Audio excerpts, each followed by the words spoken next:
Alright, what's up everybody? It's the MLB Strategy Show.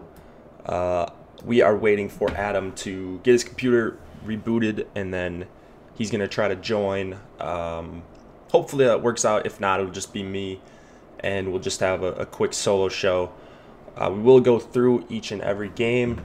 I'll pull up crunches, do all the normal stuff, and yeah, it'll be a good show regardless. So maybe just need to lean on you guys a little bit if we can't get these technical difficulties figured out. But yeah, so let's see if we got people in chat right now. Let me refresh this. How'd everyone's weekends go? I got crushed in football this weekend, per usual. That's just nothing new there. T McB, what's up? The stream, yeah, it's alive. T McB gonna play some preseason NHL, he said, in Slack, so that should be exciting. Good morning, JM. YouTube now going really slow. I can't tell how many people I have in here, so I don't know if I should start or if I should wait it out a little bit. But we're gonna go through. If Adam can't go on, NFL, huge disappointment yesterday. Let's win MLB. Yeah, I've had much more success in MLB lately. NFL, for whatever reason, I feel like I have good lineups. Been learning a lot, I think, from guys here and from watching other streams and such. So I don't know, hopefully it just takes 1 or 2 weeks in NFL to have a really profitable season. I know that there's just so much money. If you bank 1 week, you're just set. And I'm just trying to break even in NFL, honestly. Like, it's not a sport that, I mean, I love watching football, but it's not a sport where I expect to make a ton of money. So I just play super low stakes and just try to MME, as I'm trying to in every sport. Try to be like the boss, the two bosses, Tom and Alex. Yeah, buddy, 3-gamer, any content going up for it later? I don't know that we'll have formal content. I mean, I don't want to promise anything, but I will be in Slack for sure. And like Homercles and bots, they'll be in Slack as well. So that's probably going to be your best resource. I did some digging last night and trying to figure out some players, so it felt really good to research some NHL instead of MLB, which seems like really short season but really long at the same time. NHL is actually probably the longest season. That in NBA, it's like 9 months. So yeah, everybody talks about MLB being so long, but I think it's just such a grind because every team plays like 6 days a week. That was the responsible man itching to write his first NHL post of the preseason. Oh. Need that. Oh, yeah. Here you go. You know what? I'm going to not share my screen right now so people can't see the chat. Our Slack chat. Let me go to this. All right. It is.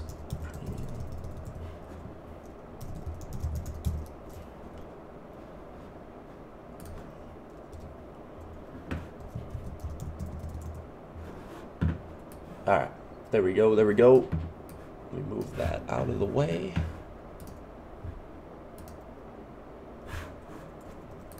Are you in there now?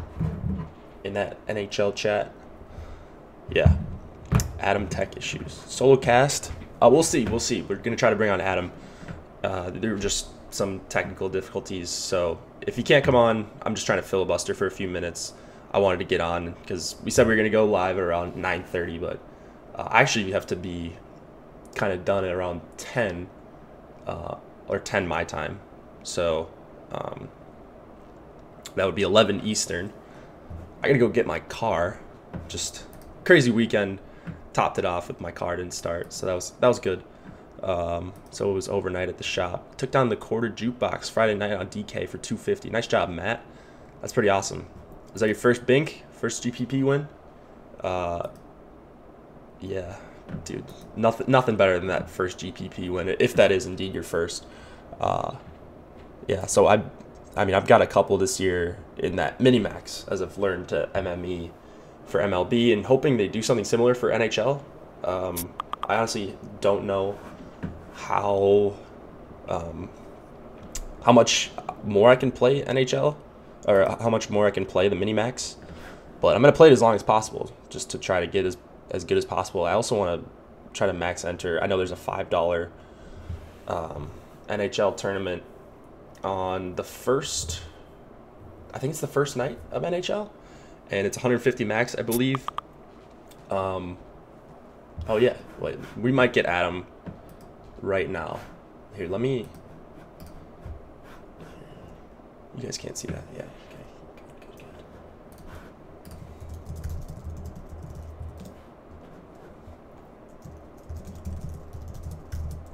Sorry guys, this is kind of clunky, but I know you want your analysis from Adam. I mean, I want analysis from Adam too, so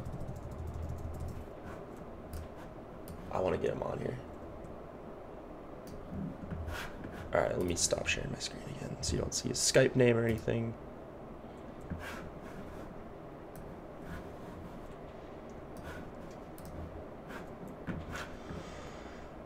Anyways, he's just getting it rebooted right now. He's going to join our hosting service, and then we'll try to get him back in.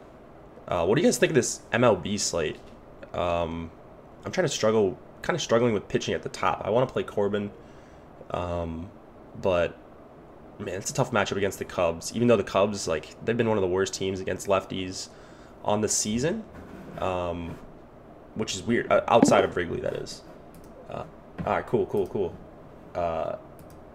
Let's see if can you get. Well,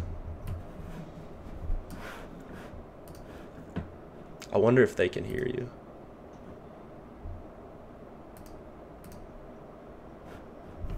Can you guys see Adam?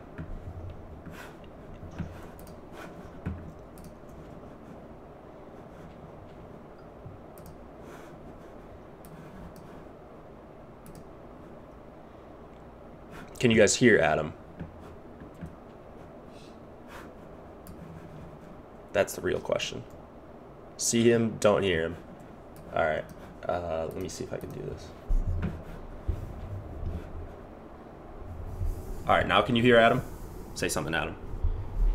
You can hear me, right? I can hear you. Better. Is he talking? Did they hear me? Let's see. It's on a little bit of a delay. He hasn't said anything. Say something, Adam. This is a longer delay than usual. Heard that? All right, we're good to go? All right, cool. All right, let me figure this out without trying to share anything. Clicking back and forth. All right. Low and quiet. Let me turn up the...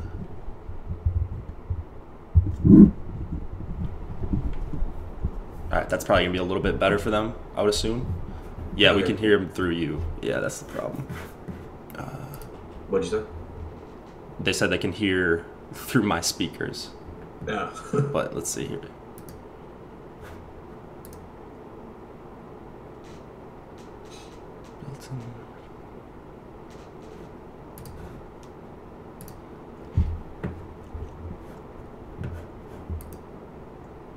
It was through your speakers. Maybe we should go through Skype. Okay. Yeah, let's go through Skype. All right, I'll call you over there. Okay.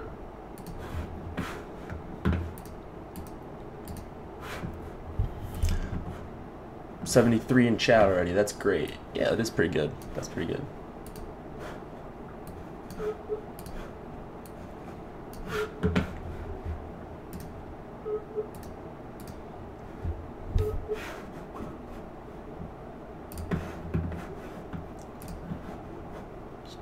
Try this.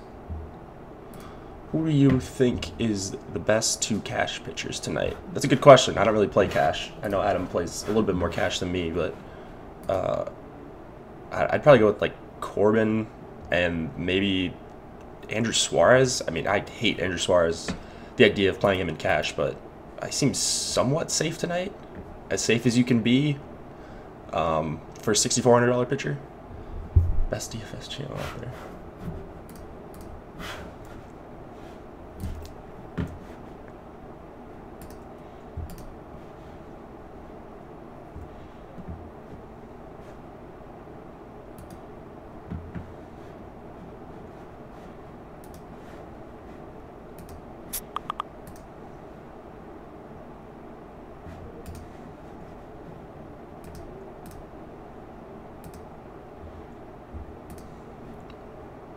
Is Glass now a lock?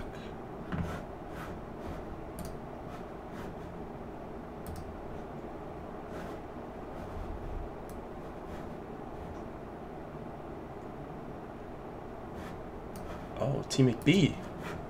Dude, I keep forgetting that I'm still on this. I should probably try to talk to you guys while I do this, right?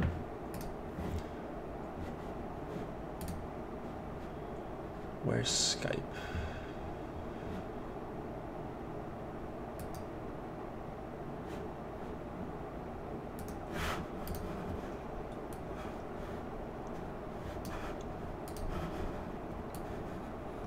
Alright, let's see if we can get Adam. Adam, what's up? Can you hear me?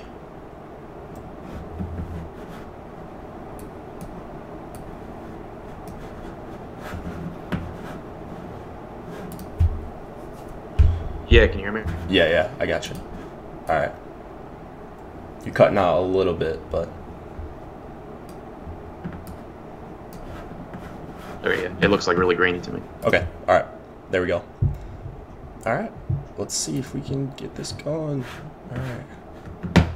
Alright, so you can kind of see Adam. I'm going to recrop this as we go. Do you want to filibuster for a few minutes and just talk about this slate? I know I'm kind of putting you on the spot, but what do you think about this slate?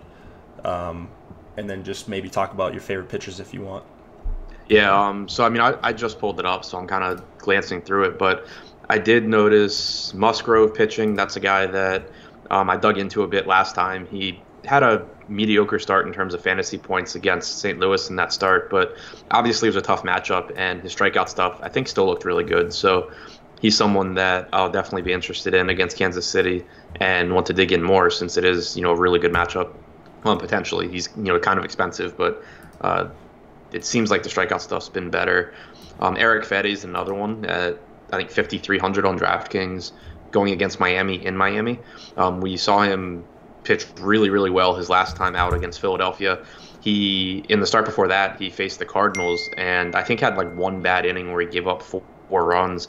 But other than that, the strikeout stuff was good in that start as well. Really good park for him. Obviously a bad Miami team. So he's someone else who I'm hoping we can get behind as a cheap SP2. Patrick Corbin at the top is a pitcher that I always love. The price tag obviously is a bit expensive for the matchup with the Cubs, but no real true aces, I don't think, other than him on the slate. So in some lineups with cheaper stacks, I'll be looking to get him in, hopefully be able to pair him with, like an Eric Fedde as a cheap guy.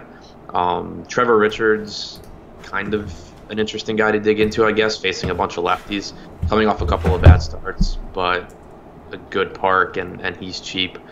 Tyler Glasnow, decent matchup, bad park, can't hold runners, probably will end up siding with Texas bats there just for the stolen base upside. I think Wade Miley's another one that might be interesting. I dug into him a bit before his start against the Cubs and actually played him a little bit. He didn't really do that well, but it was obviously a really bad matchup against the Cubs.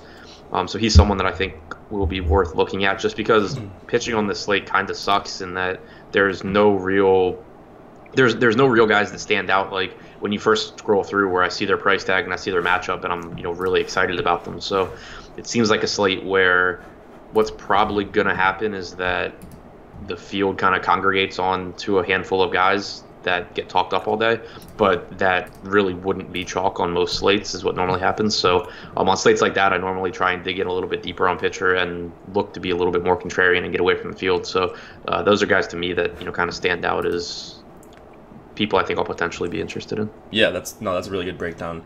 I agree about people just kind of playing guys that maybe are going to end up over-owned because they just have to play someone, and they're going to hear some names all day. I mean, whether it's Arrieta or whatever. I mean, I'm always in for chalk Arrieta day. Yeah, I'd say that was my guess, is that Arrieta is going to be one of those guys. Yeah, so we can go through game by game. Thanks, guys, for sticking with us. I know that was super clunky, and us trying to switch back and forth between two different hosts and all this stuff, but we're here, and we're going to go through game by game. That is obviously Adam, Shit My Money Share, Jake Hari. We did a show on Friday. This is our second show. Josh will probably be back tomorrow. T McBee, to answer your question from earlier, I honestly don't know if I'm gonna do anything for preseason in NHL today besides Slack. That'll definitely be in, and that's a good way to reach me if you want to ask me stuff. I mean, obviously I don't know everything, but I know some stuff about NHL, and I think there's an edge in preseason despite the contest being super, super tiny and disappointing. But I'm still playing, so. All right, let's go to Toronto and Baltimore. Ryan Borucki going up against Evan Phillips in what looks like it's going to be a bullpen game for the Orioles. Borucki 5,700, Phillips 4K, but I don't really think you can play him. Baltimore has a really bad bullpen. I think worst xFIP in the entire MLB for the season as a whole, and worst over the last 30 days, last time I checked as well. Borucki is cheap, and he's in an okay matchup. He's done a decent job at limiting the damage. Can you see yourself getting to Borucki or these Baltimore bats? And then you could talk about kind of Baltimore's bullpen as well as the Toronto bats.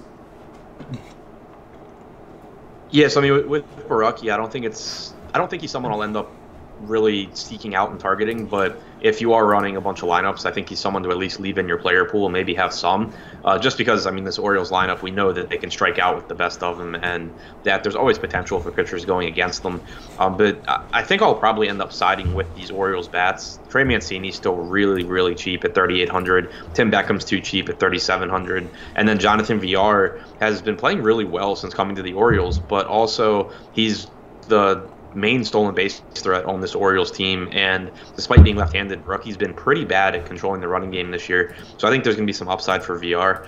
So yeah, I mean, I'd leave Borucki in my player pool, but I think that I'd end up with Orioles bats in lineups before I ended up going to him. Yeah, I think that's kind of where I'm at. Just a guy that, if I end up with 10% of him, I'm not going to remove him from my player pool because I don't like him as a pitcher. I don't think he's really all that good, but he has had decent results. Maybe there's something to him being able to limit some hard contact and such, but 9 righties for a guy that doesn't really miss bats is not a matchup I want to attack all that much. And then just Baltimore bullpen, I don't know. I think we talked on Friday. You don't really like targeting bullpen games. I think we were referring to Tampa, though. This is a little bit different in that Baltimore's bullpen isn't any good. So what are you doing with Toronto bats here? Yeah, I mean, I like Toronto. It's a fine park to hit in, and it's just not a lot of good arms in the Orioles bullpen. I'm trying to pull up who's available right now. They have a couple of decent arms, like when Jeffrey Ramirez is available, that's a decent long reliever. Tanner Scott can rack up strikeouts, but he's normally someone that's going to come in, later in games. Jeffrey Ramirez made the start the other day, though, so I doubt that he's available. Miguel Castro threw 16 pitches yesterday. Paul Fry threw 28. Like, the guys that are available that I would guess come in, you have Mike Wright threw 33 pitches on Saturday. Jimmy Yacobonis threw 49 on Friday. Those are both guys who have decent stuff, but more often than not are just terrible. Like, they're two guys who have failed to make it in the major leagues as starting pitchers in the Orioles organization, which is pretty difficult to do if you have any amount of consistent talent. So I definitely lean toward this being a spot where Toronto could just absolutely go nuts against Evan Phillips, and then the weaker part of a very weak team. Yeah, I'm right there with you. Grichuk's expensive, but he's really the only guy that looks kind of a little bit overpriced. When you add in Gurriel for 4,100, McKinney leading off for 39. Like you've got Devin Travis down there for under 4K. Rowdy Tellis, is that his name? Yeah. He's someone that, like, I think he got called up and hit like 3 doubles his first game. I haven't paid attention much to MLB this weekend, so I don't know how he's been hitting as of late, but he is 4,200 and is projected to hit 5th. So I could for sure get behind a Toronto stack here. Yeah, right there with you on that. All right, let's go to Kansas City and Pittsburgh. Brad Keller going up against Joe Musgrove. Royals 3.3 run implied total. Pirates 4.3. Musgrove a minus 170 favorite. Keller looks a little bit overpriced, but I know you were interested in Musgrove the last time he was priced around here. I think it was against St. Louis. Now he gets to go home and face a terrible Kansas City team that has been better as of late, but not one that we're super scared of. So what are you doing with Musgrove here? Yeah, I'm pulling up his stuff now. I know there was something I really liked about him before that St. Louis start. I don't remember what it was, and that's what I'm trying to figure out. But looking at his plate discipline numbers in that start, again, a 17.1% swinging strike rate, 32.6% chase rate, which is actually his lowest in a while. But over his last 6 starts now, with the exception of one start against the Brewers, he's had a swinging strike rate of at least 13.8% in 5 of those 6 starts. The strikeouts were there against the Cardinals. In that start against St. Louis, he had a bad first inning. I think, if I remember right, he gave up like 2 runs in the first before he got an out. And then he retired something like 15 straight hitters, ended up striking out 1/3 of the batters that he faced. So the strikeout stuff's still been, absolutely elite for him lately. And now, obviously, like you said, it's a much better matchup with Kansas City. So yeah, I mean, I'm really interested in him. He's throwing his changeup more over this stretch of starts. Also has increased his slider usage a bit. So I think it's just a case of him throwing his best pitches more often, the ones that get swinging strikes more. And we've seen that translate pretty quickly into really, really good strikeout potential for him. Yeah, it's amazing what guys do, how much better they do when they're throwing their best pitches in favorable counts. And that's something that I don't think people realize, and that's why I think there's an edge in jumping on pitchers really quick when you see some of these plate discipline stuff. These plate discipline numbers, like chase rate and swinging strikes, go up all of a sudden. I know you've made a lot of money doing that, and I have a little bit recently as well. It's just a really good opportunity. Maybe nothing's changed. Maybe it's just kind of fluky, but if there is something like a different pitch mix going on, it's a huge edge still in MLB DFS, so it's good to point that out, I think. Yeah, I mean, I have no issue playing Musgrove for 9,200 here against the Royals. There are some weather concerns here. He's going to rain in Pittsburgh, so that's something to keep an eye on, but I'm not really all that interested in the hitting. I mean, I like Corey Dickerson, but that's really about it on the Pirates side, so do you see yourself playing hitters here? No, I mean, Keller, I hate him for fantasy purposes, especially when he's priced how he is now, but he's done a really good job, and he's been up for a while now, of limiting damage against him. He did a pretty good job in the minors as well. Has a good fastball, just doesn't really have that strikeout pitch yet. So not really someone that I like taking hitters against. And on the other side, most of the value, as we've talked about a lot lately with Kansas City, comes in their ability to steal bases. But Joe Musgrove, in 280 and 2/3 innings pitched in the major leagues, going back to 2016, has allowed a total of 4 stolen bases. Two this year in 109 innings, 2 last year in 109 innings. So that's not to say that guys like Mondesi and Merrifield won't try and run, but it's obviously not a prime matchup. And at 4,500 and 4,800, you're not getting a discount on them either. So I don't really see myself going to bats in this one. Yeah, all right, we can move on. Let's go to Mets and Phillies. We've got Zach Wheeler going up against Jake Arrieta. Wheeler for 10.5 on DK. Arrieta 7,800, 3.7 implied total for the Mets, 3.9 for the Phillies. This one may have a little bit of rain as well, but looks like less than Pittsburgh. So maybe just not going to hit the same here. But wind blowing out, 75 degrees. It's humid. Good hitting environment, but probably 2 pitchers that people are going to want to play. I find myself more on Wheeler here. I just think he's kind of come into his own as a maybe number one pitcher. I mean, you just look at these game logs, and I know that game logs don't tell the whole story, but he's going 7 innings seemingly every time he takes the mound. He's getting strikeouts. The DK points are off the charts. And he gets a Phillies team that strikes out about 25% against righties for the season. So is he underpriced here? Is he fairly priced? How good of a GPP play is Zach Wheeler? Yeah, I mean, I think it's a fair price on him, and I don't have an issue going to him. There is plenty of strikeout upside here for Philadelphia. He's done a great job this year of limiting hard contact to righties, which is nice when you talk about having to face, Hoskins and Wilson Ramos. And then even against lefties, he's struggled a little bit more with power, but the strikeouts are still there at about 25%. Only a 294 WOBA allowed, still less than 1 home run per 9 innings allowed. So it's a ballpark downgrade in terms of home runs, but it's also a park that plays up strikeouts. I don't know the exact reasoning, but I know it's one of the top parks that does, and you see that with the Phillies pitchers splits as well. So I think it is a really nice spot for Wheeler. He's available at least on DraftKings at a discount from Corbin, which is nice. So I can definitely get behind Wheeler. Arrieta will be tougher for me to get behind, assuming that he ends up being really popular, just because I think it's a fine spot. Like, the Mets aren't that good, and Arrieta, like everyone else on Philadelphia, has shown more upside at home. But at almost 8K, if you're going to get Arrieta being one of the chalk pitchers on the slate, I just don't think that the talent's there consistently enough for me to want to go there. I'd rather, target him with some of this left-handed power that's reasonably priced on the Mets and, hope to leverage against the field.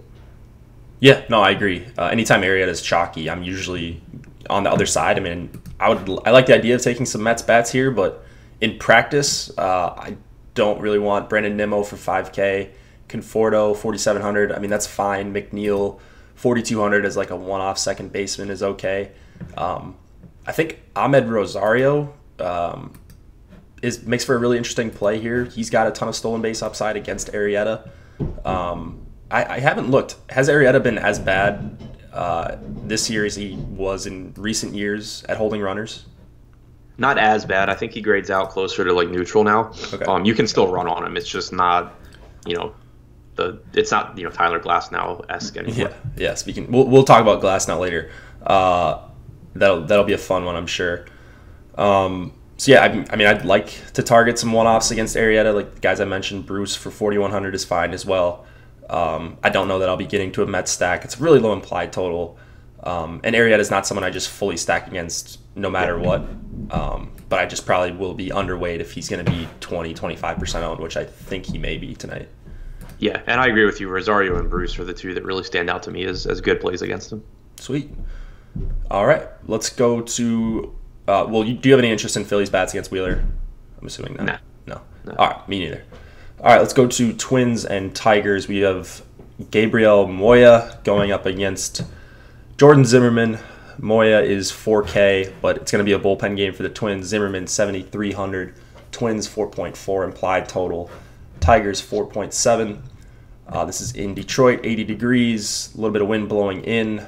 Are you targeting this Twins bullpen with Tigers bats like Nick Castellanos? Do we know who's coming in? Like, Gonsalves hasn't pitched in a few days. I'm thinking this might be his day to start. If it is Gonsalves, then I definitely will be targeting the Twins here with just full Detroit stacks. But even if it's not, I'm fine taking some shots here. Like, we know it's going to be a bullpen game. They're probably kind of like the Orioles going to use some of their younger guys that they want to get more experience. So I think it is a high upside spot for Detroit. Castellanos is too cheap. Kristen Stewart has a lot of power and is someone that I assume will go overlooked. So those two guys are the ones that I would prioritize if I'm just looking to a couple hitters. But in general, they're a pretty fairly priced team today, I think. Sure. I agree. I mean, and you make a good point about Gonsalves. It may be him or Cole Stewart. Stewart hasn't pitched in 6 days, Gonsalves in 4. But either way, you're going to get a few innings from one of those two guys, it looks like, unless I'm just missing something on Stewart. But yeah, I mean, those are both guys that I like to target. So Castellanos especially. If we get word that it's going to be Gonsalves, I like Castellanos as one of my favorite values on the slate because you're going to get a lefty for his first at bat, and then you're probably going to get a couple at bats against a terrible lefty in Gonzalez. So I really like that for Castellanos. If it looks like it's going to be Gonzalez, indeed. I mean, James McCann is cheap for 2,700, so that's a place I could see myself going at catcher. And then, what are you doing with the other side? Zimmerman against these Twins bats. I don't really have a ton of interest either way, except for Eddie Rosario for 4,100. Yeah, I mean, that's where I'm at as well. I think you can throw in Polanco for 3,600 at shortstop just as a value guy. But yeah, I mean, Zimmerman's, I think, a better pitcher than most people give him credit for. But once he gets up into like the mid 7K price range, I kind of stop playing him. And so I don't have a ton of interest other than guys on Minnesota that are just, underpriced, especially because it's not a good Tigers bullpen behind Zimmerman. So there is some added upside. So yeah, I don't mind going to Polanco, Rosario, but not a ton of interest as a stack. You gonna fall into the Forsythe trap for 2,700? I really hope not. Like, he's just such a bad hitter. Yeah, he's someone that Josh always plays because he comes up in his model because he was batting leadoff for a while. Yeah. I can't stand the guy, and he's gonna be owned because he's 2,700 and hitting in the middle of the order. And I just hate playing bad hitters that look like they're in good spots or are priced well. They're still bad hitters. So right. Yeah, that's always the thing for me. Like, if Forsythe were going to not be popular, then, fine. I'll hope that he gets like 2 doubles or something. Mm-hmm. But you're playing a guy that has virtually no upside. I think he has 2 home runs all season. And he's popular. Like, what's the point? Right. Yeah, exactly. And we don't have ownership projections out just yet. I'm sure our guys are probably taking a break this morning, or maybe a breather is a better way to put it, after just pushing out ownership projections and rankings and content all weekend for NFL. So we will have those, but it'll probably be a little bit later than usual today. All right, let's go to Nationals and Marlins. We got Eric Fede going up against Trevor Richards. Fede 5,300, Richards 6,200 on DK. Nats 4.7 run implied total. Marlins 3.9.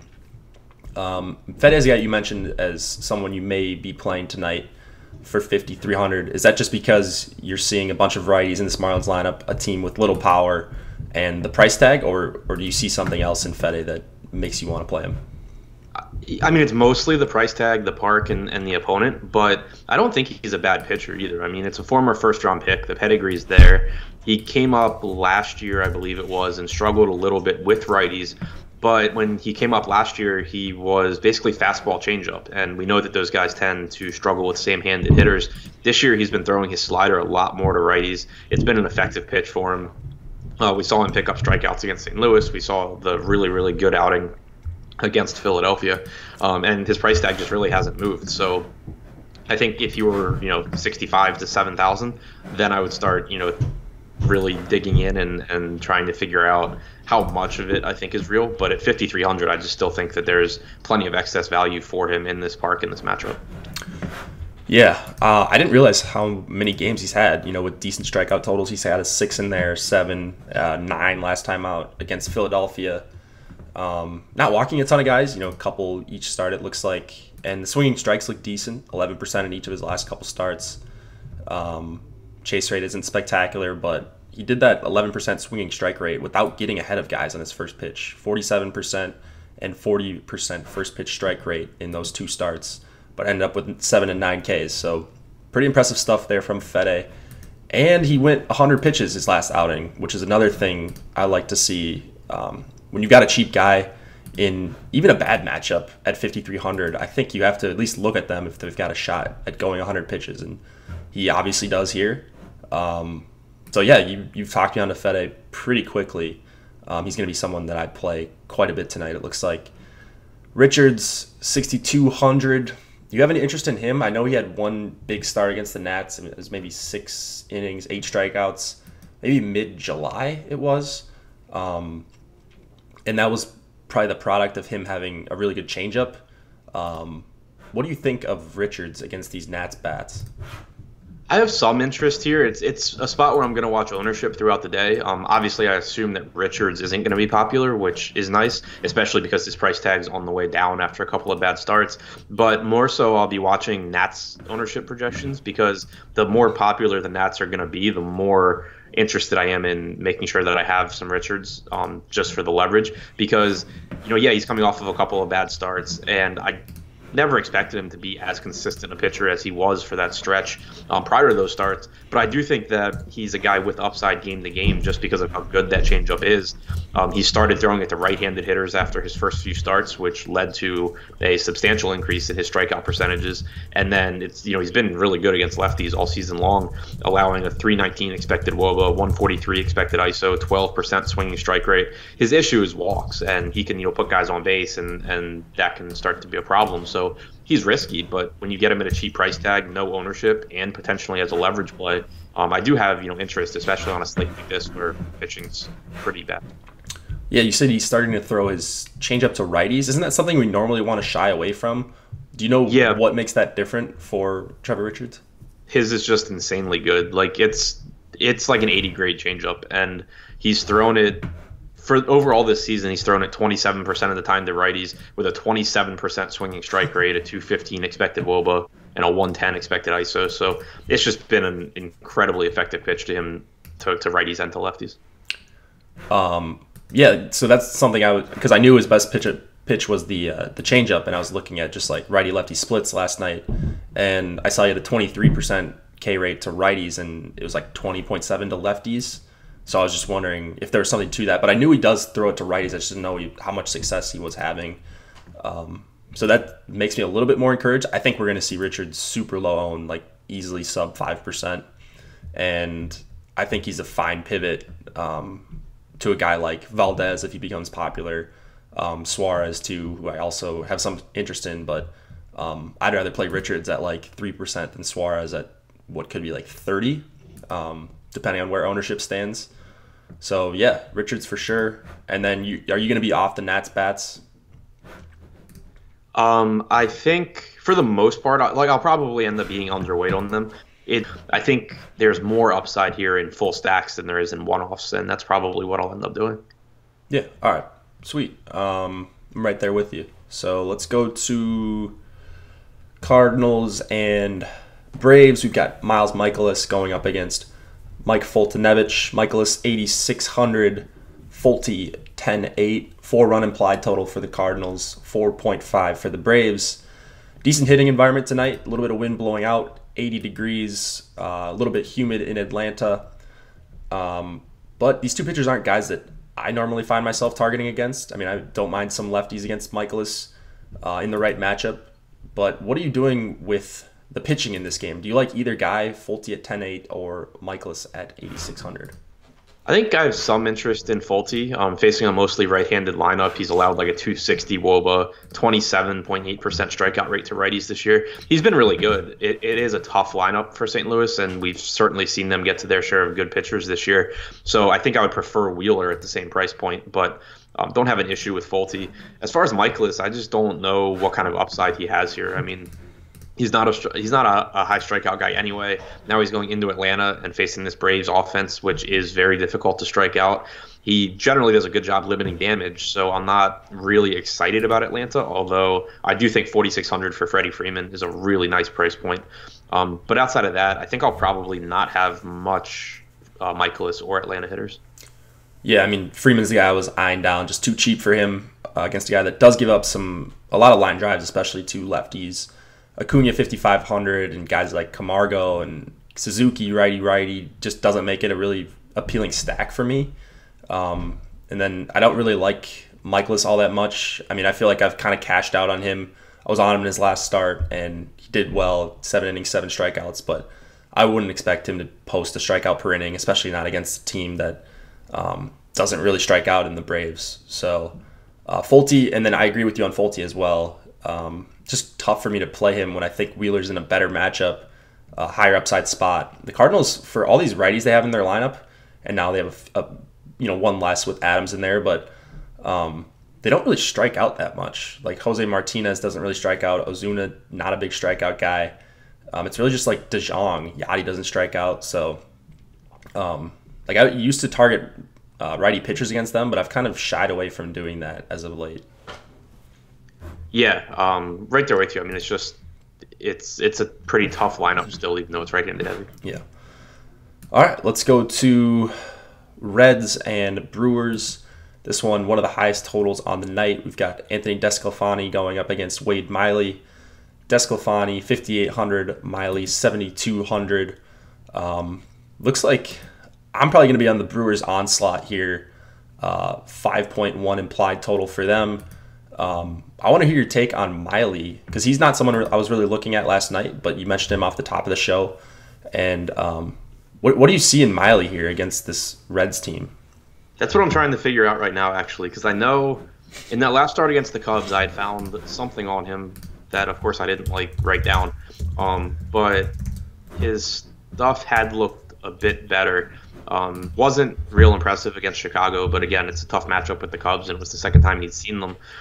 He's throwing his cutter more lately, which I think is probably good against right-handed hitters this year. A sub 100 expected ISO on that pitch. Changeup usage has maybe gone up a little bit. That's a pitch that has been effective as well, with a 17% swinging strike rate against righties. So I think it's a pitch mix change a little bit. He's not throwing his fastball as much, which is nice. He never really threw his slider much, but cutting back on his fastball usage, increasing his cutter usage and changeup usage does give him a little bit more strikeout upside. Still at 7,200, I don't think it's anything I'm going to prioritize, but I think it's worth at least keeping an eye on, because he has been pretty decent this year in terms of preventing runs, and if he is going to be able to generate more in the way of strikeouts now, he's always a guy that is sub 5% owned. Yeah, exactly. So that makes sense when you kind of put it like that. And he's a guy that does a really good job of getting ground balls against righties. 2.5 to 1 ground ball to fly ball ratio this year against right-handed hitters. So I was just going to lock in Suarez for 4,700. But outside of him, I don't really want to play Peraza for 5K, Schebler lefty for 4,600, or Votto for 4,500. So yeah, I mean, I don't mind Wade Miley, at least leaving him in my player pool. If you're MMing, he's not someone I would end up if I was single entering tonight. But yeah, it's just Suarez on the red side, and then power lefties against DeSclafani. Yeah, DeSclafani still has been pretty decent against righties, but his thing over the last couple of years kind of has been that he struggles with lefties, and this year hasn't been any different. A 366 expected WOBA, 258 expected ISO to lefties, compared to 276 and 121 to righties. So yeah, I think that going to guys like Moustakas, Shaw obviously is a pinch hit risk, but Christian Yelich really expensive, but obviously a really good spot for him as well. Yeah, Yelich, Shaw, Moustakas, and then it's not like the righties can't hit right-handed pitching either. So you got Kane and Aguilar in there. I think a pretty affordable stack in total. I mean, you're probably going to have to sacrifice one of, if you play Yelich, you're going to have to sacrifice probably one or two of the Aguilar, Shaw, Braun, Moustakas range. But I really love Yelich here, so I'm not going to try to leave him out of a stack at all. He's just been red hot, and this looks like a really good matchup for him. Yeah, so Brewers stack. Will you be on the full stack? Yeah, I think I'll probably end up more with just Yelich one-offs, but just because DeSclafani has been good against righties, and I don't totally buy into him being a total gas can, and I expect Milwaukee will be popular. If Milwaukee ends up being lower owned than I'm expecting, then I would be more interested in the full stack. But Yelich in particular, I just absolutely love. Yeah, guys, I see in chat on the YouTube chat. Yeah, ownership should be up. Hopefully by the end of the show, maybe we can run through some guys that are noteworthy, but. Yeah, last Monday, same thing after week one. It just came out a little bit later. I know everyone has been scrambling all weekend. Well, not scrambling, but really busy pushing out content and updating ownership and rankings and all that. So maybe Alex and Tom are sleeping in just a little bit. All right, let's go to Tampa Bay and Texas. We have Tyler Glasnow going up against Adrian Sampson.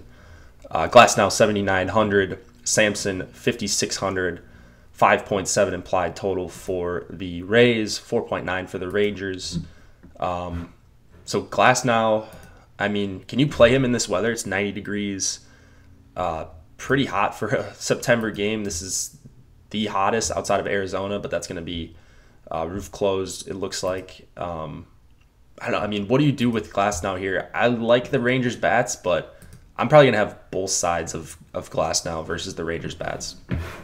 Yeah, I think that seems reasonable, especially if we do see a bunch of ownership going to Jake Arrieta at basically the same price tag as Glasnow. It'll make Glasnow a nice pivot, even though it is obviously a risky spot. He's a very volatile pitcher, but in tournaments, that's something that you can look to take on. And I'm not as concerned about the weather here, just because he is so good. Like, he walks guys and he strikes guys out, and so that makes the weather a little bit less of a concern. Obviously, if he walks a couple guys and then someone runs into a 3-run homer, it's bad. But just less of a concern for me than it would be with other pitchers who actually let the ball be put in play more often. My bigger concern is that Chu can run on him, Odor can run, Hendricks can run. Most of the top of this lineup has the speed to steal, and you don't need much of it against Glasnow. So it's obviously a risky spot, and I like the Texas hitters because of the stolen base upside. But I'm with you too. I mean, Glasnow has a higher raw point ceiling than Jake Arrieta does, and assuming he's going to come at a fraction of the ownership, I don't have an issue in what would be my Arrieta lineups, kind of just turning them into Glasnow. Yeah, that's exactly where I'm at too. So if you're MMEing, I think you probably want some exposure to both sides. If you're not going heavy on Arrieta, it's just such a reasonable pivot. A guy that, unlike Arrieta, maybe does have double-digit strikeout upside if everything breaks right. And then on the other side, you've got cheap Texas bats with that speed upside that is just underrated in DFS. People don't look at stolen base matchups probably as much as they should, especially at lower stakes. So, yeah, you mentioned Chu, Odor, Profar. Andrews hasn't been running all that much this year, just four stolen bases.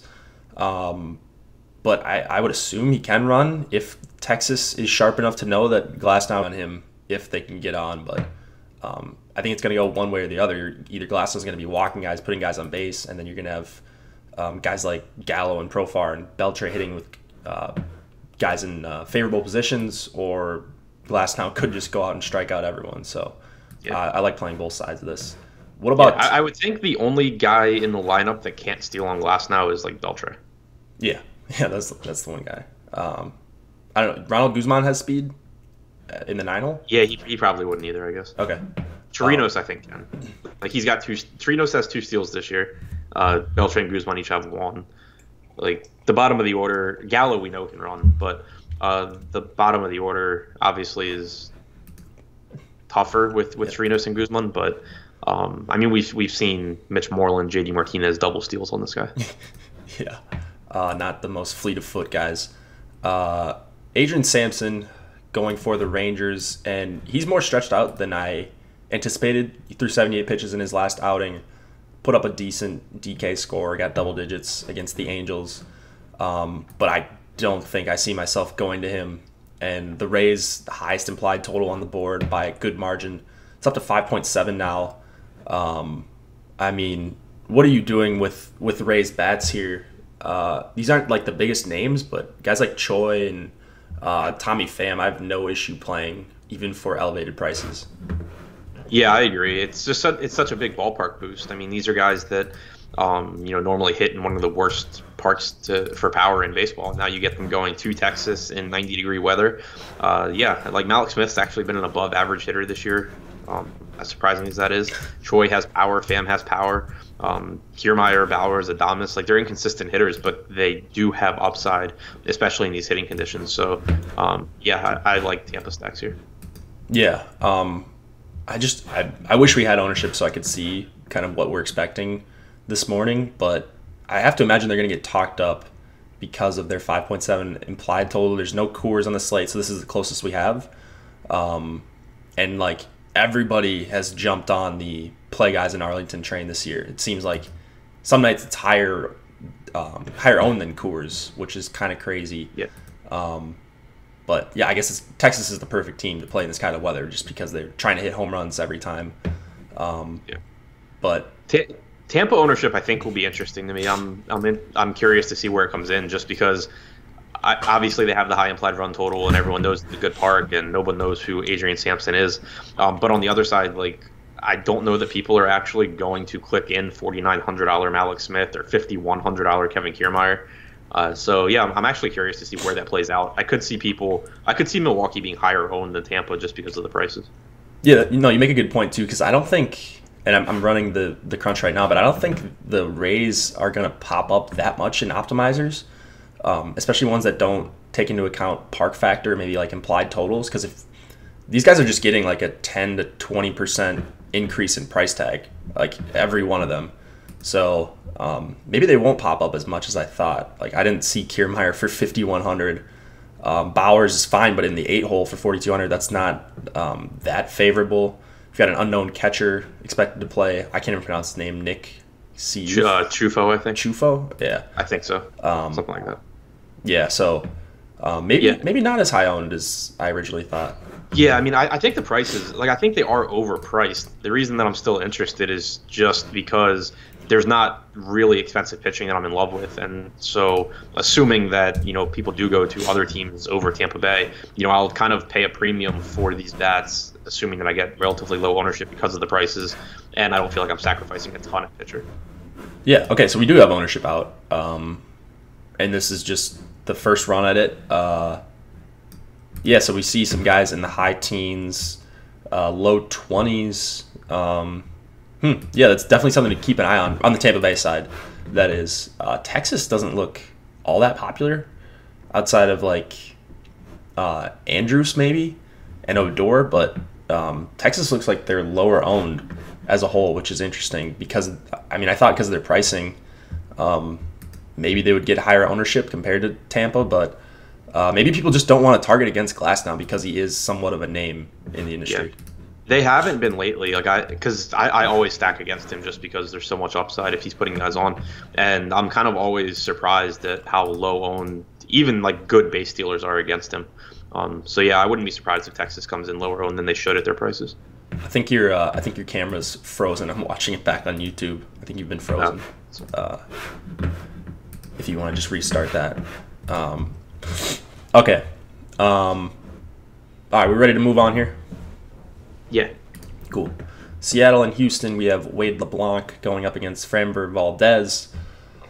LeBlanc, 7,400 going into Houston, 3.7 implied total for the Mariners. Valdez, 4-point run implied total for the Astros. 7K for the Houston pitcher. Not really looking at either guy here. I know people have been on Valdez as of late, and he's had some decent results. But do you see yourself playing him here? Seattle's just never a team I go out of my way to target against, and there are some other guys in this range and below him that I like a little bit better. Yeah, I don't really see it either. I'm with you. Seattle's just not a team that I really target. I think their implied run total at 3.7 is lower than I thought it really would be or should be. They have good right-handed hitters in here with Haniger and Cruz. Healy has power. Valdez I think is decent, but it's not like this is a guy who we have much of a sample size on above Double-A, and so I don't really feel confident in him. If he is going to attract ownership because the Mariners have a 3.7 implied run total, then I'm fine going in different directions. Yeah, his swinging strike rates last 4 starts for Valdez, or I guess it's only 4 starts. 6.5%, 4.5%, 6.8%, 5.4%. So it's not like he's a guy that you're worried about missing a ton of bats. Overall, a 25.7% chase rate this year. He's not getting ahead at all. 48% first pitch strike rate. Maybe I should be on some Seattle bats here, but I know Houston has a good bullpen, so maybe I'll just limit it to like Cruz and Haniger at the top. But I could see myself playing Ryan Healy for 3,900 as well. It's just the bottom of this order is so tough to want to play, like Maben, Freitas, Heredia. So maybe not a full stack, but I will have a bunch of Seattle one-offs, mainly Cruz and Haniger. Yeah, I agree with that. LeBlanc, someone that I think it's stacked against too much, but he hasn't been as good as of late, and he's going to get probably 7 righties here right in a row for the Astros, and really good ones at that. Well, Correa down in the sixth spot. Is that a thing? They're I batting hadn't down? noticed that. Yeah. Okay. Well, even so, I mean, he's 4,100. But I know LeBlanc has gotten blown up once in Houston, I believe it was a couple months ago. I remember because I played him. It was a short early slate, and he just got demolished. So this is a team that's obviously familiar with him. Now they're fully healthy. Are you on the Astros stack? Yeah, I just think they're too cheap. I mean, you mentioned Correa's price tag, but if you're getting Marwin Gonzalez bumped up to cleanup at 3,600 with dual position eligibility, that's big. Bregman obviously is just a phenomenal hitter, still has shortstop eligibility as well.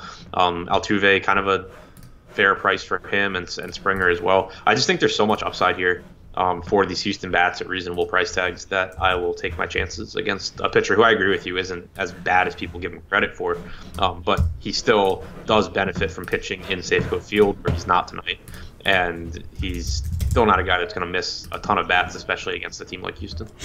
Yeah, I mean, the one thing LeBlanc that kind of gets me off of stacking against him is his chase rate, but it's well above average. But I mean, these are really, really good hitters and patient hitters and guys that obviously have power, and it's just a really, really bad matchup for LeBlanc. So I'm right there with you on the Houston stack. They'll for sure be one of my main stacks, top 5 for sure.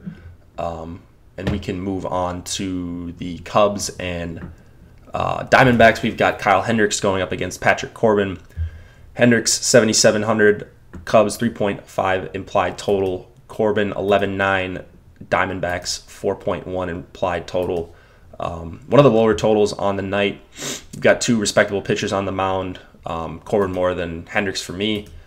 Corbin's super expensive, and I think that's going to get some people off of him. And looking at our ownership, he is pretty, mid-teens, not as low owned as I thought, but just a guy that's missed so many bats as of late. Will you be paying up for Corbin tonight? Yeah, I mean, I don't know that I want to force him in at almost 12K against the Cubs, but I do want to have as much of him as I can reasonably get, just because I think he's such a phenomenal pitcher. Like, he's a legitimate ace to me in terms of his ability to prevent runs and his strikeout upside. Over a 15% swinging strike percentage for average for the season is just absolutely insane. One of the best chase percentages as well. And everyone knows what he's going to throw them. They just can't hit it. They can't lay off of it because the slider is just such a nasty pitch.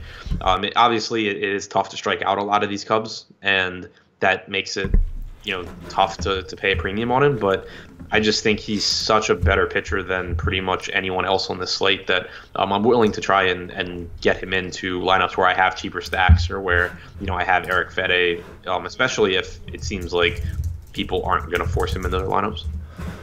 Yeah, agreed. So he's not going to be someone that I force in. I thought we would see lower ownership, and maybe we will, especially at lower stakes.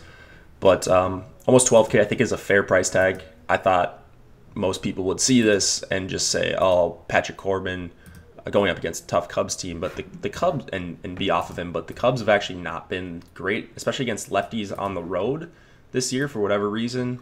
110 ISO, 22.5% K rate, and 78 WRC plus for the entire season on the road against lefties. I know they're just a worse hitting team on the road, so it makes some sense. And there is a little bit of strikeout upside in this Cubs lineup. You've got like Chris Bryant striking out a ton against lefties, Contreras, Ian Happ, especially pitcher spot as well. I'm definitely on some Corbin. Low implied total against him drives home that point. And then Hendricks, 7,700. When he's priced at this price, he always gets ownership, and I almost never play him. So what are you doing with Hendricks, if anything at all? Targeting against him, playing him, leaving him in your pool? Where do you see I'd rather play Arrieta than Hendricks. Oh, really? And I already gave my thoughts on Arrieta. I hate Hendricks. Yeah. I just don't think he's that good, and the strikeout stuff isn't there. It's not like it's a bad Arizona lineup either.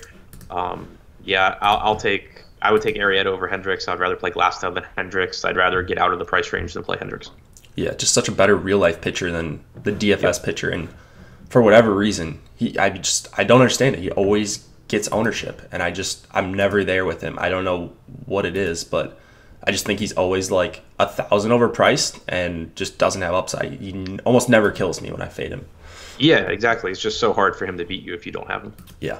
I mean, bats against him, I guess Pollock back in the leadoff spot for 4,500, and then Peralta for under 5K, but not super appealing on the Diamondback side for me. Yeah, that's where I am too. I mean, 4,200 on Eduardo Escobar is fine, but he also lost shortstop eligibility, which makes it tougher to get him in. Sweet.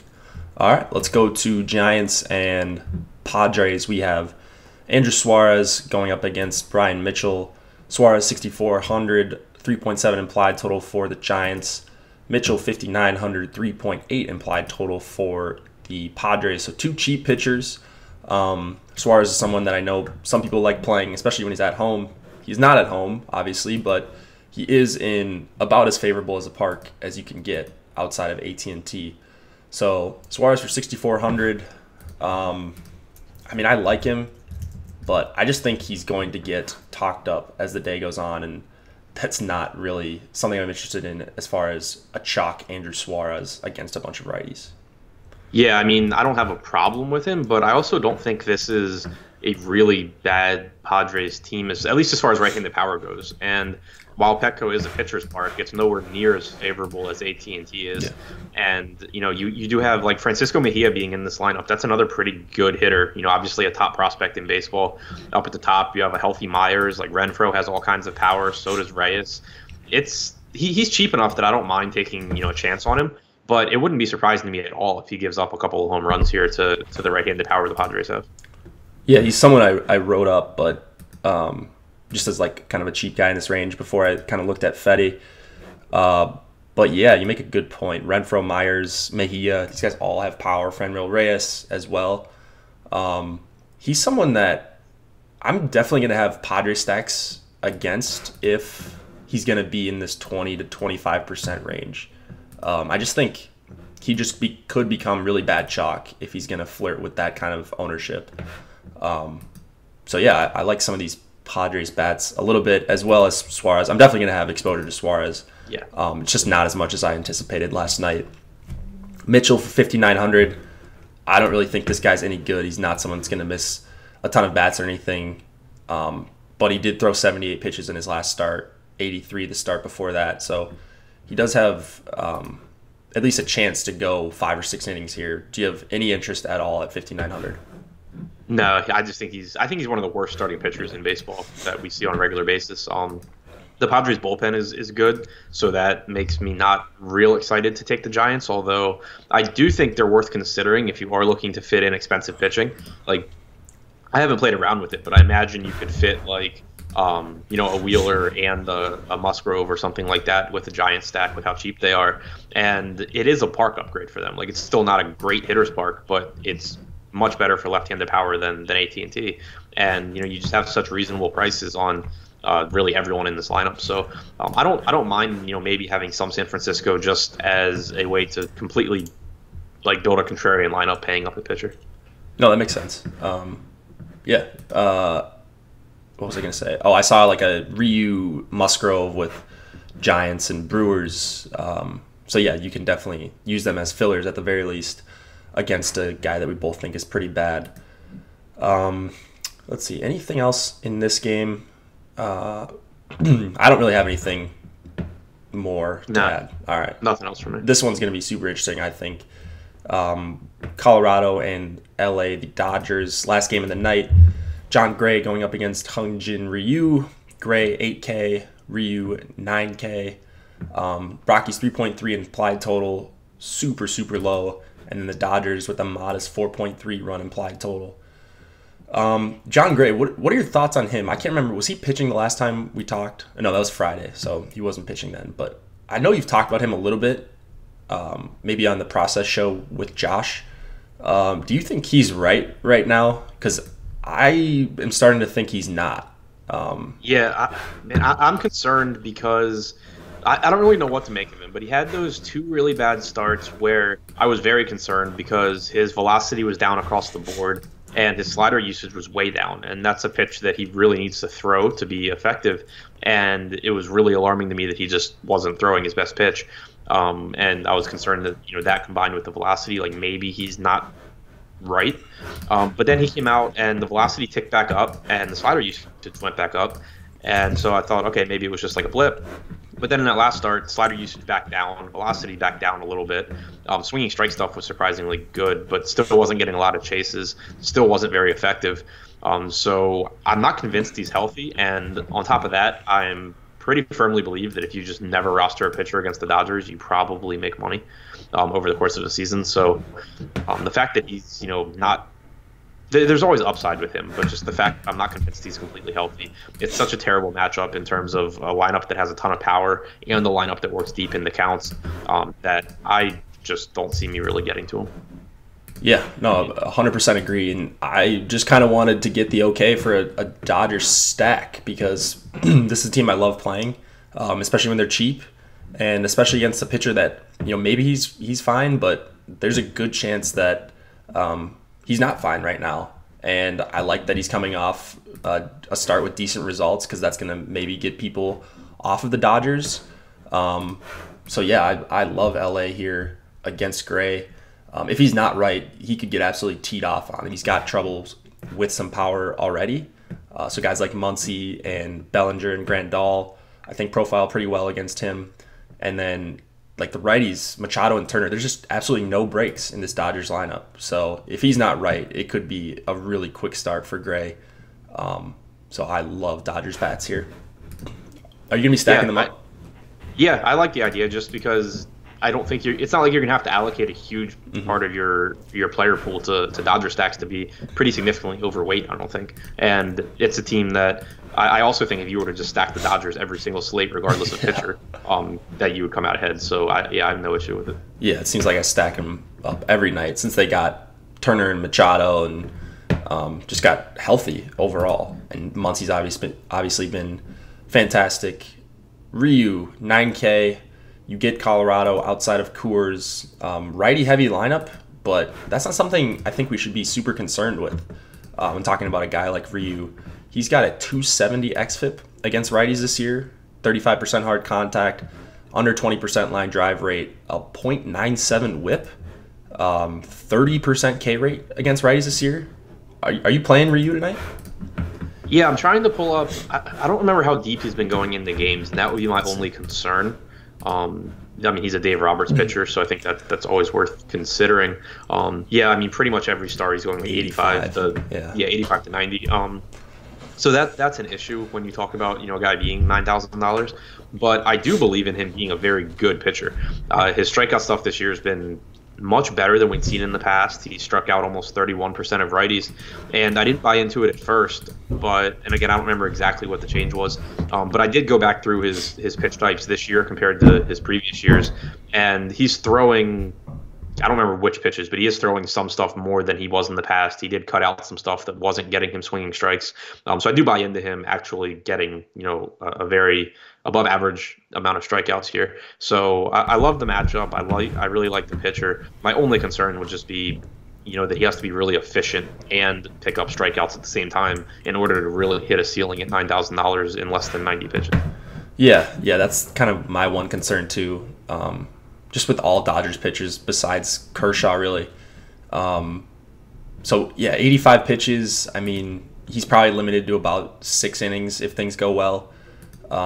So it limits his upside for sure, but he's gotten 25 and 30-point performances.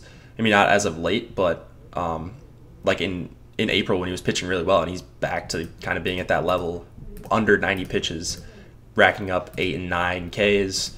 I think he could certainly do that again tonight. Do we know, over the weekend, did you play a lot of MLB? Do you know how Arenado has been? We talked about his injury, I know. But do you see anything that's improved with him or that makes you think he is definitely hurt? He doubled on Saturday. He homered on Thursday. Okay. Homered on Wednesday. He seems like he's probably okay. Yeah, that's one concern. Obviously, Arenado against the lefty. You've got Story in there who's been amazing. LeMahieu, not a big strikeout guy either. So not a perfect matchup for Ryu, but he certainly doesn't have issues striking out righties. So I'm not getting off of him for that reason. 9K, I think he's going to be a guy I leave in. Interested to see what we have for ownership. 14% for Ryu. I think that seems pretty fair. Yeah, fair is kind of the first thing that I thought too. So, yeah, no issue with Ryu.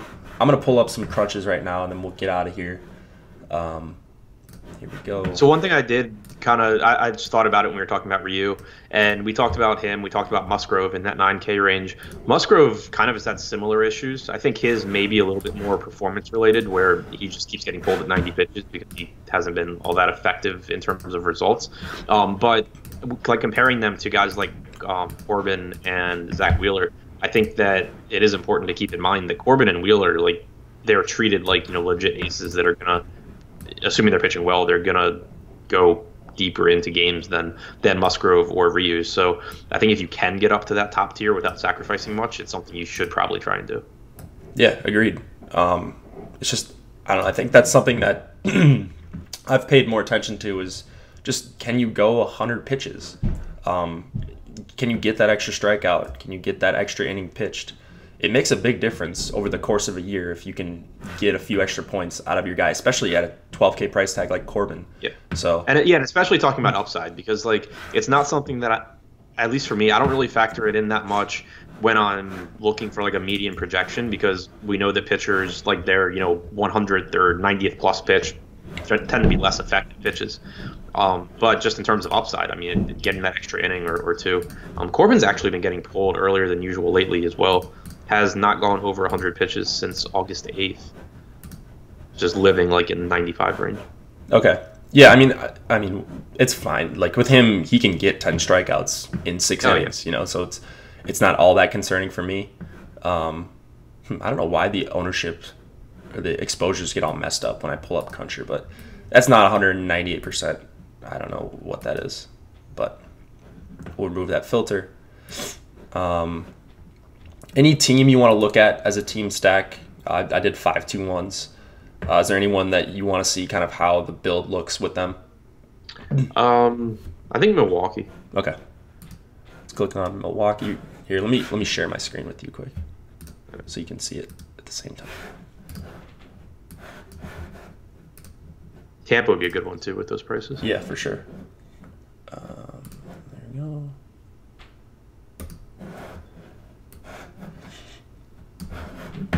All right, can you see my screen? Yeah. All right, cool. Okay, so this is Milwaukee right here. It just pulls up the projected guys in the Brewers lineup. So if these guys all don't play, I mean, you still mostly get the idea. Curtis Granderson, is he going to be in? I would think so. Yeah. So you see Ryu, Sampson. I mean, you could obviously change that to like an Eric Fede or something like that. Or Trevor Richards if you play around a little bit. Is there anyone that sticks out to you right here? I like the Houston, like the Milwaukee Houston. Oh, there you go. Yeah, assuming that Sampson becomes like Eric Fede.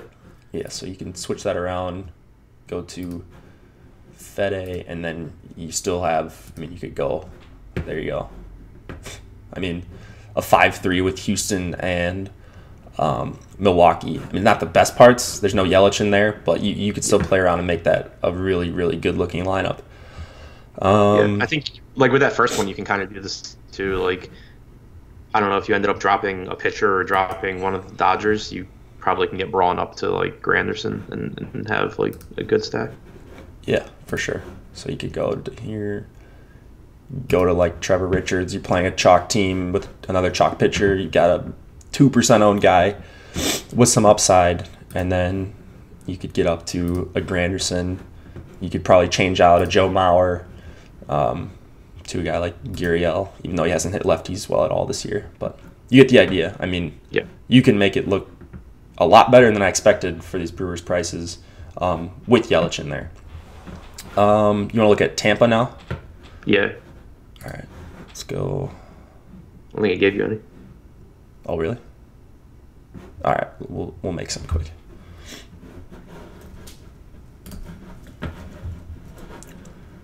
We'll go team stacks. Remove all.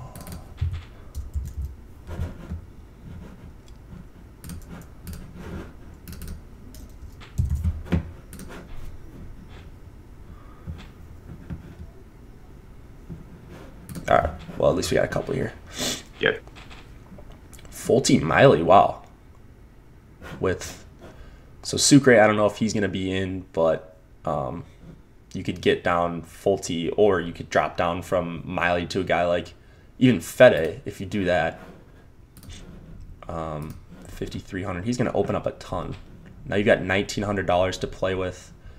Wow. You could get in. Where is he? Malik Smith or Pham? Oops.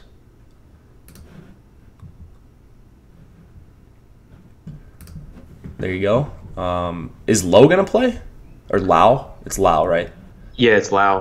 I don't know. I would like it if he did. Yeah, I mean now you got a 6-man, but yeah, it's. Yeah, you can make it work. Maybe, yeah. I don't know. I just love the Dodgers. I want to look at a Dodgers stack. Yeah. And see how easy it is to get that in. I wonder if you can get in the Dodgers with Corbin.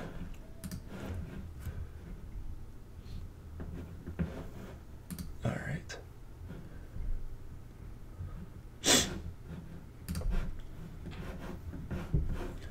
Let's see here. Wow. So you've got Wheeler, Fede, Grandal, Muncy, Freese, Machado, Peterson. I don't really like the 2-man Cardinals, but you got Shaw in there as a filler. I would want to change that to like a 2-man Padres stack or something, just to get really different from the field. Scrolling down, let's see here. Like this one looks really good as well. Grandal, Muncy, Turner, Jock, Chris Taylor, if he's going to be in there.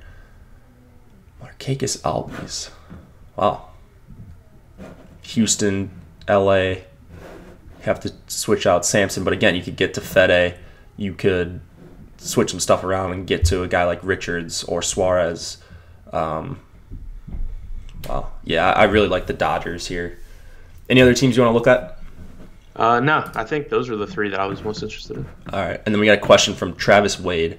If you don't mind me asking, how did you get into DFS as an actual job? What did you study in college? For me, I was an econ major in college, went to law school for a semester, had messed around with DFS before, and then started playing it more seriously while I was in law school, and then quit law school after a semester. Yeah, I played in college and then just started doing some content. Graduated a year and a half ago, and then got in touch with the Awesemo crew after working at a couple other sites. And I studied communications and journalism, so kind of related, but not really into the actual DFS part of the job. But yeah, all right. So today we will have the Spotlight Hitters, Pitchers, and Stacks. That's already out. We have it's Monday, so top pitcher percentage from A to B with Andrew and Ben. We have let's see what else on the schedule. The show with you and Laffy, the deeper dive at about 4:45 Eastern, and then myself and Chris Spags. Josh will probably be back tomorrow. Don't quote me on that, but it's looking more and more like he'll have a regular day tomorrow. And there we go. That's a sneak peek at the daily game plan right there, as you guys can see. So that'll be out very soon as well. Spotlight Pitchers, Hitters, and Stacks. What else? What else am I forgetting? Anything? No, I think that was it. All right. Thanks for joining us, guys. Adam, thanks for filling in for Josh. I know he appreciates it. Felt like we had another good show here. Any last words?